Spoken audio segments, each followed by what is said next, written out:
지금부터는 주도 섹터 공략에 대한 고민, 그 해답을 찾아보도록 하겠습니다. 오늘 이 시간은 KB증권 프라임클럽 민재기 팀장님과 함께 할게요. 안녕하세요. 네, 안녕하세요. 네, 엔비디아의 실적도 우리가 잘 확인을 했습니다. 실적 예상했던 대로 잘 나왔고요. 근데 물론 앞으로가 더 고민이긴 하죠. 눈높이가 워낙에 높아져 있다 보니 이걸 맞추는 것도 문제이기도 하고 블랙웰 4분기에 나온다고 하는데 그 이후는 또 어떻게 될 것인가 고민은 많이 됩니다. 그런 고민 때문에 엔비디아가 정규장부터 시간 외까지 내려갔잖아요. 오늘 우리 반도체주도 뭔가 훈풍을 기대했지만 다소 좀 미지근한 모습이었거든요. 실적 한번 다시 돌아볼까요? 네, 일단은 뭐 한마디로 정리를 해드리면 좀 밋밋하지 않았나라는 생각입니다. 물론 이제 말씀하신 대로 지난 이제 3분기 실적은 괜찮았습니다. 괜찮았는데 항상 우리는 이제 과거의 실적을 보는 게 아니라 주식은 이제 보죠. 미래를 이제 전망을 하고 미래에 대한 기대치가 얼마나 이제 더 높아지느냐를 보는 건데 엔비디아는 계속 높은 추정치를 상향하면서 조정을 해왔고. 근데 이번에 너무 계속 그렇게 되다 보니까 추가적으로 얼마나 더 이제 충족을 할 수 있을까 그 부분이 항상 이제 실적 발표 때마다 고민스러운 부분인 것 같은데 지금 이 표를 한번 보시면 일단 이 실적 발표치하고 컨센서스가 있는데요. 3분기부터 먼저 한번 보시면 차이를 보시면 엄청나게 크게 뭐 컨센서스보다 실적치가 많이 나온 건 아니에요. 그죠? 한 자릿수, 그다음에 이 오토모티브 같은 요 정도가 잘 나왔는데 그래도 전체적으로는 비트했다라고 나오고 있습니다. 그래서 이건 괜찮은데 다음 분기 이제 그 아래쪽에 보시면 컨센서스가 있고 그다음에 이번에 가이던스를 뭐 얼마를 제시를 한 이 차이가 보시면 거의 뭐 크게 차이가 없죠. 그러다 보니까 뭐 인라인이라는 표현을 쓰고 있는데 예상치 정도 수준에서 크게 벗어나지 못하다 보니까 일단은 뭐 어닝콜 이후에도 시간에서 낙폭을 이제 줄이긴 했지만 플러스로 돌리거나 과거에는 시간에서 막 10%씩 상승하고 그랬던 적이 있었습니다. 근데 이제는 이제 그런 부분들은 기대하기는 당연하다 이렇게 된 것 같아요. 그렇죠. 이제 좀 쉽지 않을 것 같고 물론 그래서 오늘 밤에 뭐 밑으로도 막 5% 이상 10% 빠지거나 위로도 막 10% 이상 상승하거나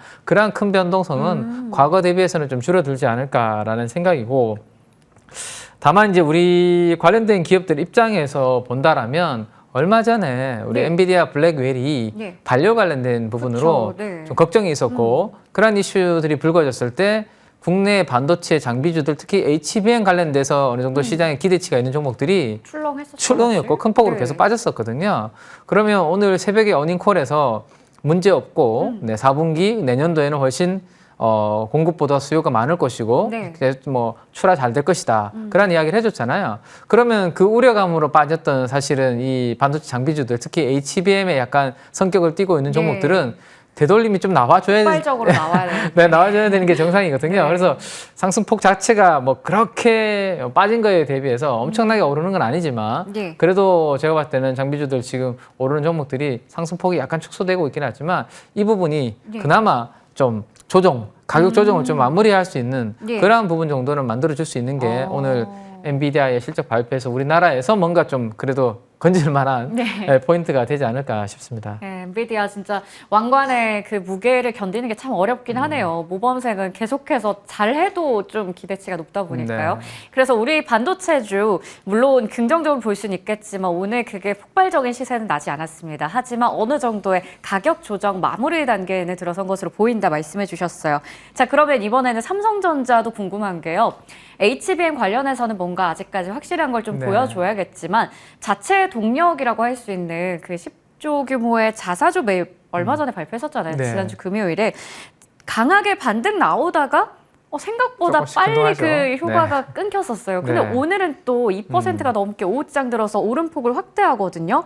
일단은 외국인 수급이 잘 들어와야지요. 그래서 쭉쭉 가겠지만 그래도 오늘 나름 괜찮아 보입니다. 어떻게 좀 판단하세요? 네, 아침에는 사실은 뭐 시가는 좀 낮게 출발했는데 오후 들어서 또 이제 HBM 관련된 이야기도 약간 소문이 또 돌았고 그다음 이제 블랙웰이 내년도에 본격적으로 많이 이제 좀 생산을 하게 되면 이거 그러면 또 이제 레거시 쪽에 공급 쪽에 약간 타이트하게 만들어주면 반도체 레거시 가격이 여기보다 더 나빠지기는 좀 어려운 거 아니냐 이런 생각들을 시장에서 좀 하게 되면서 그러면 삼성전자 너무 많이 빠진 그런 부분에 대한 좀 반발 매수세도 오늘 좀 있지 않나라는 생각입니다. 다만 이게 추세적으로 상승이 그러면 이어질 것인가 이게 중요한데 네. 당분간은 그냥 조금 올랐다 내렸다 정도의 이 박스권의 흐름이 저는 이어지지 않을까 싶은데 그 이야기를 한번 좀 드려보도록 하겠습니다. 최근에 자사주 매입과 소각이라는 부분들을 발표했을 때 매수가 한 번 들어왔다가요. 지금 자료 한번 보시면 그 다음부터 또 3일 연속으로 지금 밑으로 세로 막대 그래프가 내려오고 있고 매도가 지금 나오고 있습니다. 오늘도 또 매도가 나오고 있는 와중에 주가가 2% 상승을 하고 있는 상황이기 때문에 외국인 수급이 아직 본격적으로 돌아섰다라고 보기는 좀 쉽지 않은 그런 상황인 것 같고요. 그러면 이제 이번에 자사주 매입과 관련해서 많은 분들이 10조 원 정도 하면 주가 막 팍팍 올라가 줘야 되는 거 아니야? 뭐 이런 생각들 하시는 분들 계실 텐데 2010년도 이후에 두 번의 자사주 취득과 관련된 케이스를 한번 보면 이번에 얼마나 우리가 기대치를 빨리 가질 것인가 아니면 조금 더 기다려야 되는가를 판단할 수 있을 것 같습니다. 먼저 2015년도에 자사주 취득을 한 적이 있고요. 그리고 2년 뒤 정도에 2017년도 이렇게 두 번, 그리고 이번에 이렇게 세 번이 있는데 규모는 비슷하네요. 비슷하죠. 근데 15년도와 17년도 완전히 주가 흐름이 달랐거든요. 한번 그 부분 한번 보겠습니다. 자, 여기가 15년도 1번이라고 하고 여기 17년도고 그리고 지금입니다. 근데 보시면 15년도에 1번 같은 경우는 자사주 매입할 때 주가가 바로 올라가기보다는 좀 박스권에서 움직이다가 뒤에 이제 올라가는 그런 그림이 나왔죠. 그리고 이번 케이스는 보면 자사주 취득하는 구간에 주가가 계속 강하게 좀 움직이는 그런 모습이 나왔습니다. 그럼 이번에 3번은 어떻게 될까? 어려워요. 2번이었으면 좋겠는데. 2번이었으면 좋겠죠. 그죠. 근데 저는 개인적으로 결론부터 말씀드리면 1번의 가능성이 일단은 좀 높지 않을까. 그렇게 생각을 하고 있는데 물론 시황이라는 부분은 바뀔 수 있기 때문에 나중에 변화가 나타나면 업데이트를 하면 될 것 같은데 자, 그러면 15년도와 17년도에 무슨 차이가 있었는지를 한번 그림으로 보시면 이게 매출액 4개 분기 합산 차트인데요. 15년도에 보시면 매출액 성장이 거의 없죠. 플랫하게. 그래서 주가도 회사가 매출 성장이 없다 보니까 밋밋했습니다, 사실은.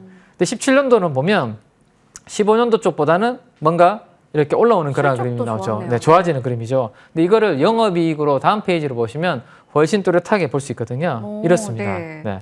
15년도에는 뭔가 성장이 멈춰 있는데 이익도 그죠? 근데 17년도에는 폭발적으로 이렇게 돈을 버는 반도체 사이클이었다는 거죠. 어떤 구간에서 자사주 매입을 하느냐에 따라서 똑같은 자사주 매입인데도 주가의 방향성이 좀 달라진다. 그러면 지금 이 반도체가 엄청 좋은 때인가라는 것을 생각해 보면 이렇게 막 이익이 지금 삼성전자의 이익 컨센서스가 올라가는 그런 구간은 아니거든요. 그 그림은 바로 이 그림입니다.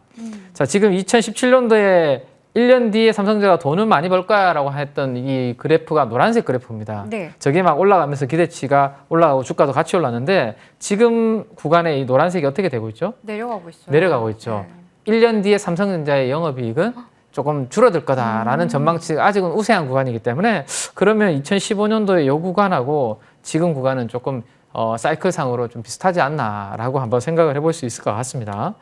자, 근데 이제 주가는 그래서 이제 바닥까지 PBR 역사적인 밴드 하단부까지 좀 떨어져 있는 그런 상황이기 때문에 그럼 여기에서 이제 어떤 게 주가의 촉매제가 나타날까라는 건데 우리가 주식은 실적에다가 멀티플을 곱해서 이제 주가가 되잖아요. 그럼 실적이 올라오려면 기본적으로는 지금 HBM을 아직까지 돈을 그렇게 많이 버는 상황이 아니기 때문에 레거시 쪽의 반도체의 숫자가 빨리 올라와 줘야 됩니다. 그러려면 중국의 뭐 반도체의 재고라든지 우리 뭐 PC라든지 스마트폰 이런 수요가 좀 많이 좀 손바뀜이 일어나서 그쪽에 이제 숫자가 좀 올라와야 되는 부분들이 있을 것이고요. 그거 아니면 멀티플이 좋아져야 되는데 멀티플은 레거시로 좋아지기는 어렵죠. HBM4가 내년도, 내후년도에 본격적으로 이제 도입을 한다는 이야기가 있는데 삼성전자는 그래도 3나 3E는 조금 뒤쳐졌다고 하니 4에서는 주도권을 가져오지 않을까라는 기대감이 있죠. 이거 만약에 자사주 하는 동안 만약에 해준다면 내년도에 그 사이클과 맞물리면서 멀티플을 올리면서 주가는 올라가는 그런 그림이 될 수 있거든요. 근데 지금 그거를 막연하게 우리가 그렇게 될 거야라고 믿을 수는 없고 앞으로 자사주 매입하는 동안 시간을 벌어준 거잖아요. 주가의 하방은 5만 원 이제 아래는 막아준 것 같아요, 그죠? 그래서 이 하방이 막혀 있는 동안 삼성전자가 잘 해준다라면 그 매입이 어느 정도 이루어지는 후반에는 주가는 좀 긍정적인 방향을 내년도에는 좀 한번 상반기 기대해 볼 수 있지 않을까. 이렇게 지금까지는 업데이트가 될 것 같습니다. 네, 저희가 이렇게 과거의 사례를 보면서 시나리오를 좀 짜봤는데 확실히 또 실적도 받쳐줘야지 그 자사주 매입이라는 효과를 더욱더 크게 받아가지 않을까 주가가 그런 생각이 들어요. 일단은 하방은 그래도 좀 막아줬지만 앞으로 HBM 관련해서 성과라든지 여러 가지 개선되는 모습들은 보여줘야 될 것 같습니다. 자, 그러면 반면에 실적이 잘 나오면서 최근에 좀 승승장구하고 있는 게 엔터 쪽이 될 것 같은데요. 내년 업황에 대한 기대감도 상당하죠. 전 세계 수만 명의 또 아미들이 환호하고 있습니다. BTS가 내년에 완전체로 돌아온다고 하고요. 최근에 로제가 아파트로 굉장한 흥행에 성공했는데 그 로제가 소속되어 있는 블랙핑크도 완전체 활동을 앞두고 있습니다.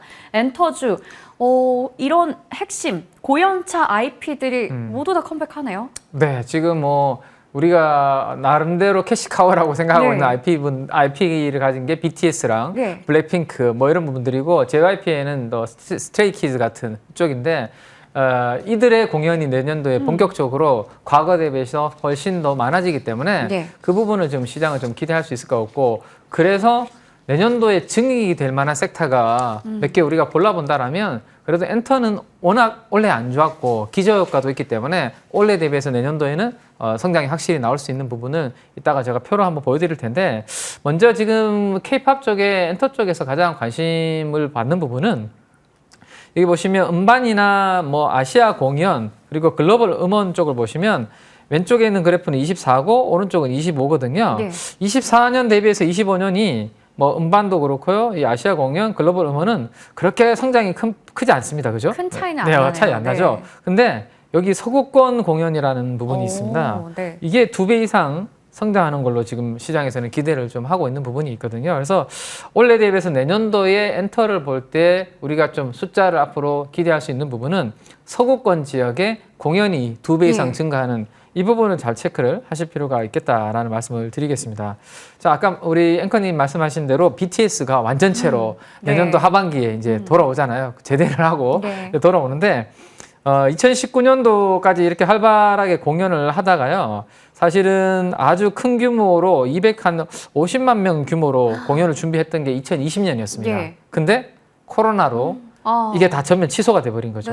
그 뒤로는 완전체 활동이 없었고요. 그냥 뭐 솔로나 뭐 이렇게 간간히 하다가 그때 못했던 공연을 25년과 26년 사이에 몰아서 이번에 할 것으로 지금 하이브에서는 준비를 하고 있거든요. 그 공연 규모가 한 350만 명 정도를 최대 수준이네요. 지금 모을 것으로 생각하고 있습니다. 그래서 BTS가 그러한 공연을 앞으로 한다라면 꽤 이쪽에서는 이제 숫자가 나올 것이다라는 기대감을 가지게 될 수 있는 거죠. 그 중에서도 제가 아까 말씀드렸지만 서구권이 중요하다고 말씀드렸는데 여기 미국이라든지 유럽 쪽이 많이 공연 회차가 많다라는 거 보시면 될 것 같고요. 화양연화라고 뭐 이걸 제가 좀 말씀드리는 좀 웃기긴 한데요. 이게 MC가 아니다 보니까 그래도 뭐 저도 나름 이렇게 공부를 하다 보니까 이 화양연화라는 이 앨범의 10주년, 2025년이 완전체 컴백 앨범이 9월이나 10월 정도에 내년도에 나온다라고 합니다. 그때부터 이제 10주년 앨범과 함께 본격적인 활동이 시작되니까 아마 상당한 좀 이슈가 되지 않을까라는 생각을 좀 해볼 수 있을 것 같아요.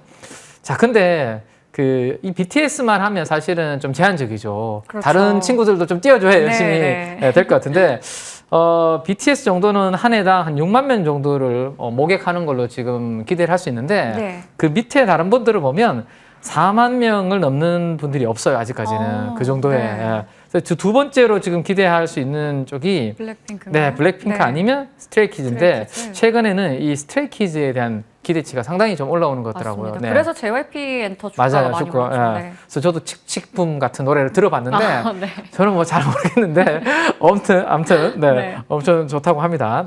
자, 그래서 미국에서 어쨌든 스타디움을 이 공연을 엄청나게 많이 뛸 수 있는 정도의 규모를 소화할 수 있는 아티스트들이 얼마나 올라오는지가 우리 엔터한테는 중요한데 올해 보시면요. 스타디움을 경험한 아티스트 수가 6팀으로 점점 이게 올라오죠.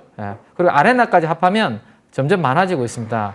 이 스타디움이나 아레나급을 많이 뛰면 뛸수록 거기서 목격하는 숫자가 많아지니까 예. 엔터 기업들의 숫자는 내년도에 한번 기대해 볼 만한 부분들이 예. 있을 것 같다. 그리고 또 하나가요. 일본에서도 공연을 우리 많이 하잖아요. 예. 뭐 트와이스라든지 미사모라고 하는 이제 트와이스 안에 일본인 멤버로 유닛이 있습니다. 맞아요. 그들이 일본에서 엄청 지금 잘 되고 있거든요. 예. 근데 여기 일본에서 하는 공연보다 서구권 공연 목객수가 많이 올라오고 있는데 티켓 가격이 훨씬 비쌉니다. 그래서 서구권의 공연이 저는 네. 중요하다라고 그렇게 말씀드리니까 참고하시고요. 자, 그래서 JYP 엔터는 스트레이키즈의 내년도 공연에 대해서 발표를 했죠. 그러면서 주가가 그저께인가 확 올랐는데 네. 앞으로 숫자가 이제 점점 이렇게 컨센서스가 바닥을 찍고 돌아서는 그런 그림이기 때문에 여전히 이번에 좀 올랐음에도 불구하고 이제 PER 밴드 바닥권에서 이제 고개를 든 수준이기 때문에 뭐 JYP 하이브를 중심으로 엔터주는 올해보다는 내년이 이 성장률이 훨씬 더 강하게 나오기 때문에 좀 긍정적으로 올 연말 하반기에 공부를 저는 계속 좀 하셔야 되지 않을까 이렇게 말씀을 좀 드릴 수 있을 것 같습니다. 와, 엔터가 분위기가 확 바뀌고 있는데 내년에 더 좋아질 것으로 기대가 되고 있습니다. 앞으로 꾸준히 한번 관심권에서 보도록 하겠습니다. 지금까지 KB증권 프로앤클럽 민재기 팀장님과 이야기 나눠봤습니다. 말씀 고맙습니다. 감사합니다.